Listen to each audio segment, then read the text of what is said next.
Welcome to another alignment chart video. Guys, I'm Sean with PDMA and we are back with part 2 of the gym archetypes alignment chart. The first one had some good feedback, so we're going to hit it again with a different set of archetypes. That was one of the most fun parts about making that first video, was that I got a lot of good feedback. People saying, hey, you should have done this, hey, you should have done that. Well, guess what? That's what we're doing now. So a couple things before we get started. I had a lot of great feedback on this video, and a lot of you, again, are not familiar with alignment charts, and that's okay. Most of you just haven't played the types of games that these things come up in. So this time I'm going to do a little better of a job explaining what each of these mean. If you see my last videos, the first two with the male and female competitors, I know I did take a lot of time to explain what each of them meant, but I felt like I was over-explaining. This time I'm going to bring some of those explanations back. I have like 1 or 2 word sentences of each definition to kind of help you guys out a little bit, but I don't want to sit here and talk. I want to get into this, so let's get started. So, just in case you're not familiar, we're going to go over again. This is our alignment chart. These are used in role-playing games, most notably Dungeons and Dragons, and it helps us determine our character's moral compass. What are their motivations for doing what they do? So if you look over here, you look across the top, we have our good categories. If you look across the middle, we have our neutral, and at the bottom, we have evil. Left side is lawful, middle is neutral again, right side is chaotic. Now again, I'm going to go over a short definition of what each of these mean before we go into them, but just keep in mind that these are designed for characters in a role-playing game, and while gym archetypes are pretty actually similar to, they're basically characters. So if y'all think role-playing games are for nerds, you know, you're probably right, but you know, these fit. So anyway, the first one we're going to go over is lawful good. My definition I have for lawful good is these characters act with a sense of honor, follow the law, and strive to help others, often prioritizing the greater good and adhering to a moral code. So that's what we're thinking of. We're thinking of that in a context of a jiu-jitsu gym or an MMA gym or some sort of combat sports gym. And for this person, we're going to go with, everybody's got at least one of these. The janitor is what we're calling person number 1 here. The janitor is the person that stays after to clean the mats. They're always willing to help clean the mats. They're usually cleaning the mats the second somebody stops, the second people stop training, second people get off the mat. Sorry, that usually snaps to the center. I must turn the snap lines off. Anyway, they are the person that's always there cleaning the mats. We all know this person, we all love this person, and this person is a 100% necessity to the gym. I know a lot of smaller gyms don't have a person that they can actually pay to come and clean the mats, so a lot of the time it's either the coach's responsibility or the owner takes it, but you all know, we all, at your gym, I'm sure you do this too, we all try to help out, clean the mats, keep the mats clean for everybody, keep the place safe for everybody to train, not just from a physical standpoint, but in this case from, we don't want infections, we don't want any sort of staph or anything. So this person is invaluable to the gym. They're not being paid to be there, they're not being paid to clean up, they just understand that it's now my turn to clean the mats, and then they clean the mats, and then they shut up about it. And that's the best part, is when people don't brag about doing the thing. You clean up, and then you leave. And it's great, and we love the janitor. So the janitor is going to be our lawful good. Moving on to neutral good, which is our next category. Let's see here, my definition for neutral good that I have written down is, neutral good characters do what is right and good without bias towards law or chaos, focusing on the benefit and well-being of others above all else. So who do we know that is a good person? They're focusing on the benefit of others. So basically in a jiu-jitsu context, the way I interpret this is somebody who's there doing the right thing. They're there for the right reasons. They're not causing any trouble. They're usually a generally positive person in the gym. And so for our purposes, this person is going to be our self-defense guy. This is my friend Scott kicking it back. I don't know why that said self-defense guy to me. And we can sit here and argue, is no gi better for self-defense? Is gi better for self-defense? We can probably make a whole video of that. Actually, I might. That's a video idea. So stay tuned. But I live in a place where it gets cold sometimes and people wear jackets, so I tend to focus my self-defense training towards the gi, but of course there's such great no-gi self-defense stuff, and we're all kind of always have that in the back of our head because that's realistically where this comes from. It is a martial art. It is an art meant for martial activities. Martial means like war and stuff. So that's what at least we're rooted in. So self-defense guy is there to train, or girl, they're there to train, they're there to learn how to defend themselves. they're probably not too interested in competing. Maybe they are, but usually their motivation behind that is, well, if I meet somebody in the street, they're going to be going as hard as they can, and where can I go against someone who's going as hard as they can? Well, competition's good for that. So actually, I recommend if you train for self-defense to compete for that very reason. So self-defense guy is going to be our neutral good. I say guy for all these, but obviously women are there too. And a lot of women do train for self-defense. And I think this is a good person because you know why I think this is a good person? Because they understand self-defense can't be taught in a class. That right there is a video that's going to be coming soon. Self-defense seminars. Why I dislike them. I'm digressing. Chaotic good. We're going to move on here. Chaotic good characters value freedom and individuality, acting according to their own moral compass to promote the greater good, often disregarding laws and traditions. That's the key part for this one here. This is still a positive person in the gym. When I think the good category for these archetypes, I'm thinking just people that are positive to the gym. People who bring the general vibe of the gym up, and they're a good person. We want this person there. Now this person is chaotic good, so we have to remember that there are going to be things about them that, how did I put it in here? They often disregard laws and traditions. So for a lot of these, I said in the last video, I use my own photographs, kind of do some photography stuff. But for this one, I had to use the king of this particular category, and I haven't said the category yet, so it doesn't make any sense. But this one's going to be the guy who wears a rash guard and gi pants. And I had to use a giant picture of Eddie Bravo. Why do I have a picture that big? I don't know. Let's make it smaller. But I had to use Eddie Bravo doing this this lovely pose here. This buggy choke kind of pose. Eddie is the king of this look. We all know Eddie's the king of this look. That's that.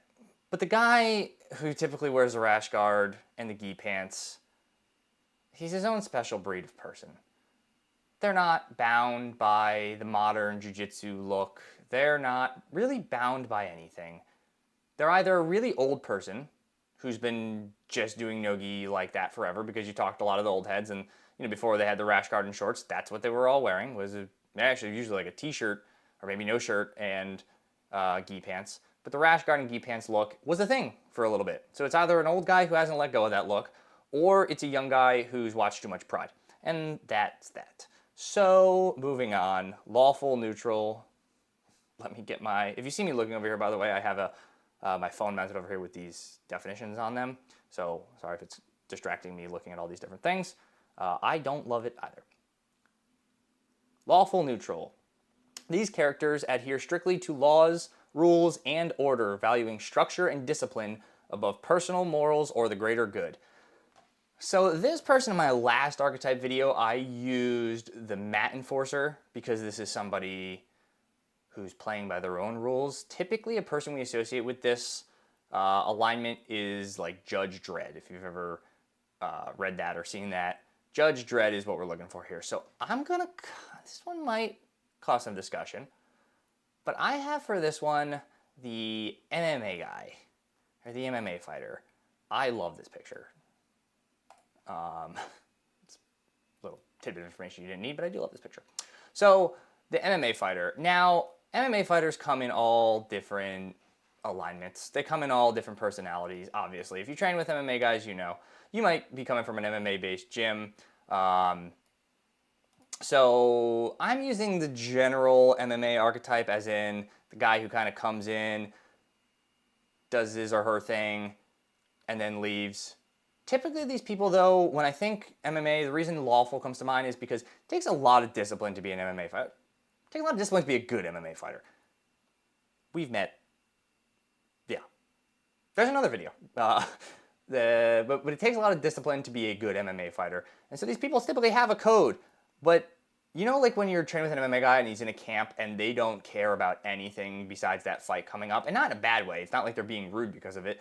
They have a singular track focus. It doesn't matter what's going on. They are there to train for that fight, and that's what they're going to do. So that's why I think lawful neutral, the MMA fighter, fits.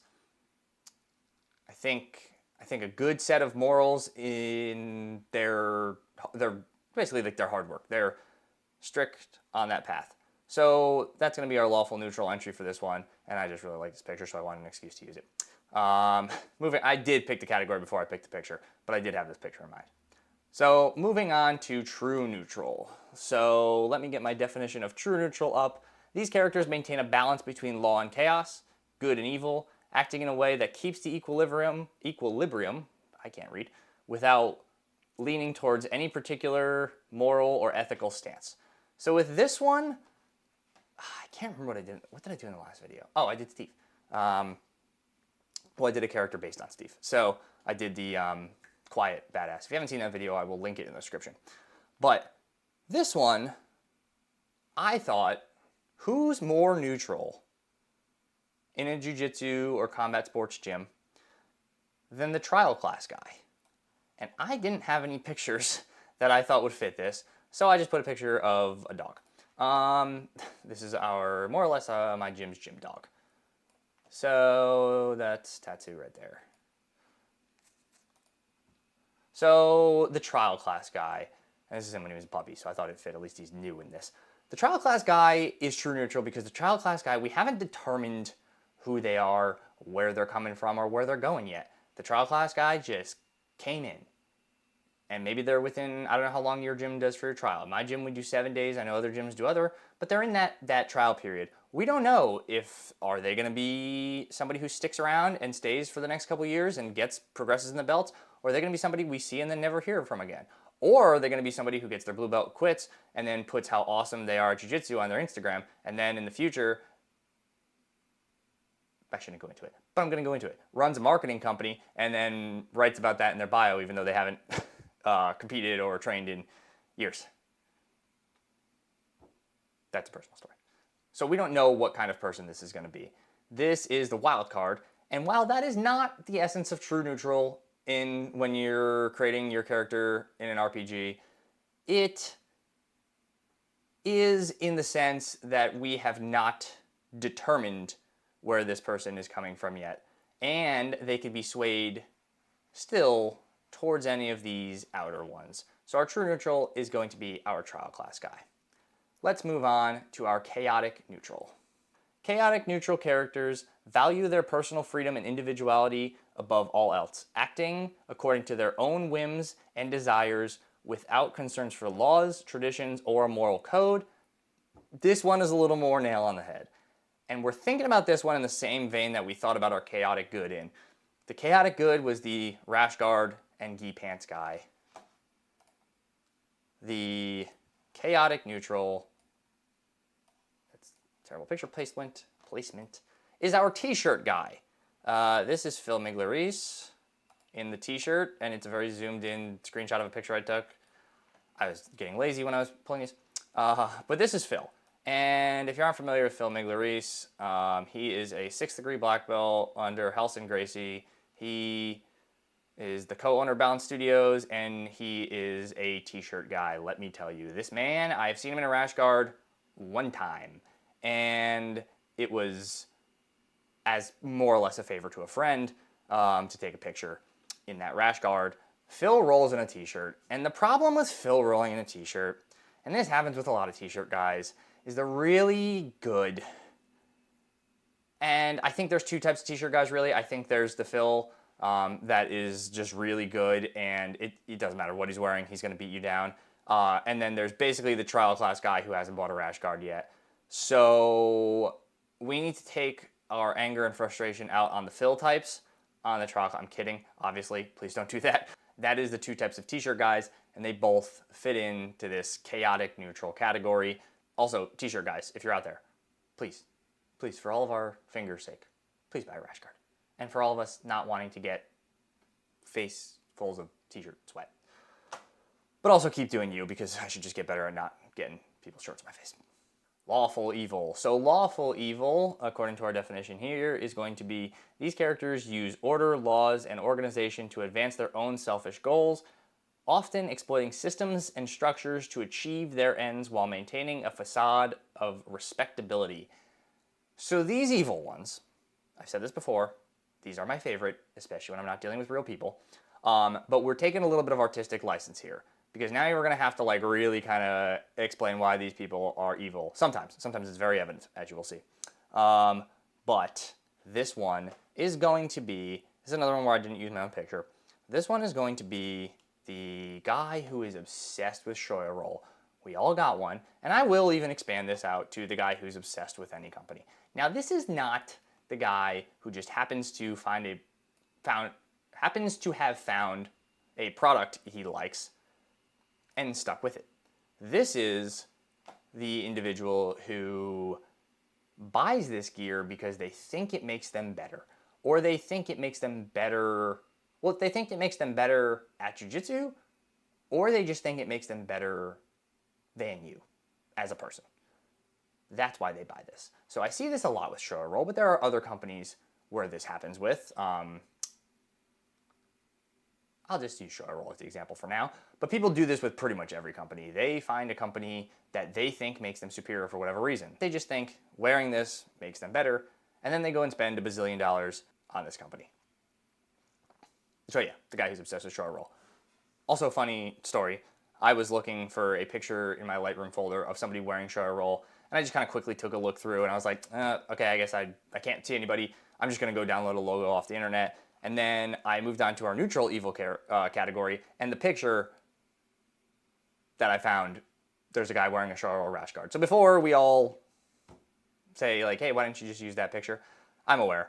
You can still make fun of me for it if you want in the comments, but we're going to move on to our neutral evil. Neutral evil characters act purely out of self-interest, without regard for law or chaos, and will do whatever it takes to achieve their own ends, regardless of who gets hurt in the process. Now, the regardless of who gets hurt in the process, I think is very funny for this one, because this one is the individual who sees, I was going to explain it, but I'll just tell you the category. This is the person who sees a move on Instagram or YouTube and immediately goes to the coach and says, hey coach, can you teach me this move? Now, I just used this picture, by the way. And Elijah may be somebody you've seen on Instagram or YouTube teaching a move. Mainly because I posted a picture of him teaching a move, or a YouTube short of him, and a reel of him teaching a move. But we're not talking about somebody who sees a move, goes to their coach and says, hey coach, this is something similar to what I do in my game. Can you help me troubleshoot this and work through it? No. We're talking about somebody who sees a random video, thinks that looks cool, I don't know the first thing about it, and immediately goes to their coach and goes, I have to learn this move. I have to learn this move. This is going to be the move that wins me my next comp. This is going to be the move that wins me all my gym rolls. This is going to be, you know what I mean? They are obsessed with learning this particular move. And a lot of the time, in my experience, have found that the move that they want to learn is not the best move that they should be learning. Let's put it that way. Let's stay nice with this. It's some sort of weird move. Actually, just this weekend, somebody brought us a move, and it was a triangle escape, and me and a couple of the other guys were looking at it, and we were just like, yeah, don't learn this. They're like, no, you can do this, and we were like, look, I'm not the authority that says whether a move is useless or not.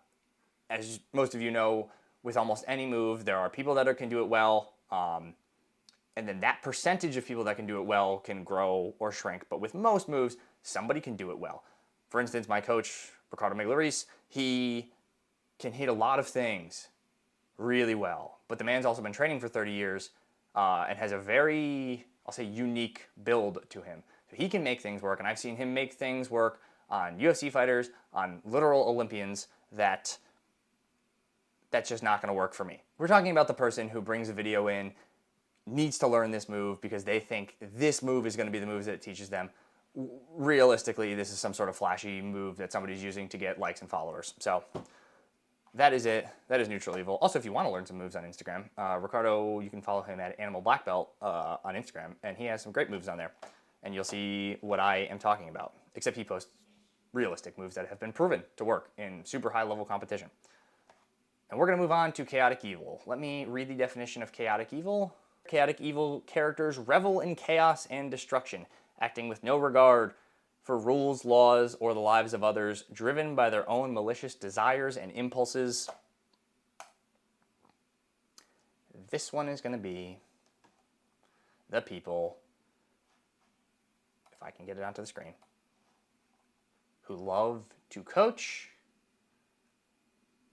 on the sideline of the gym, or worse, during your roll. This picture is not some people who do that. This is two of people that I know coaching.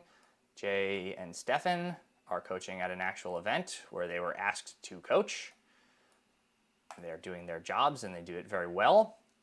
I'm talking about the person who takes a couple rounds off and insists on coaching you or somebody else through a roll when you don't need them to do so. You didn't ask them to do so, but they have so much jiu-jitsu knowledge to share, and it's so invaluable that they need to share it with you while you're rolling, while you're trying to have a good, fun roll.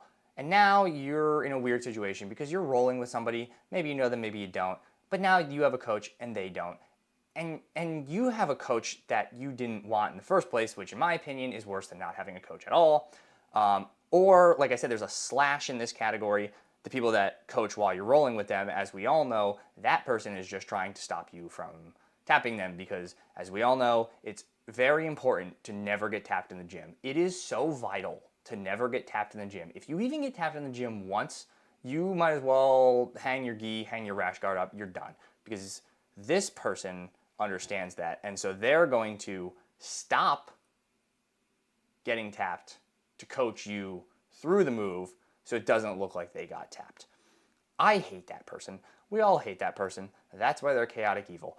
I don't say that I hate a lot of people. That person I cannot stand. You all know what I'm talking about. When you're about to hit a move on somebody and they say, oh, wait. Your foot should be here. Okay, yeah, now squeeze and pull my, okay, cool. Yep, yeah, that was good job. Get out of my gym. Anyway, that concludes our alignment chart for the Gym Archetypes Part 2. Thank you guys for watching. Thank you guys for all the feedback on the first video. It was great. If you like this content, I just ask you please like, comment, subscribe, do all the other things every other YouTuber asks you to do. It really does help, and it helps me direct where this channel is going. I have a few ideas. I have a few things I'm executing on right now, but that really helps kind of me determine which way these things are going. If you like this style of content and want to support the page, one of the easiest ways to do that is you can follow me over on Instagram. I'm doing a series of videos right now that are actually sort of user generated, and everything's getting done on polls on my story. So if you follow the Instagram, you can participate, and then you can become a part of the next video. And lastly, if you really want to support the channel, one of the best ways you can do that is head over to PDMAstore.com. You can get a cool hat like this or a cool hat like this. It's not just camo hats over there too. We have other hats and we have t-shirts and rain jackets and all this fun stuff. But even if you want to do none of that, thank you guys so much for watching, and I will see you next time.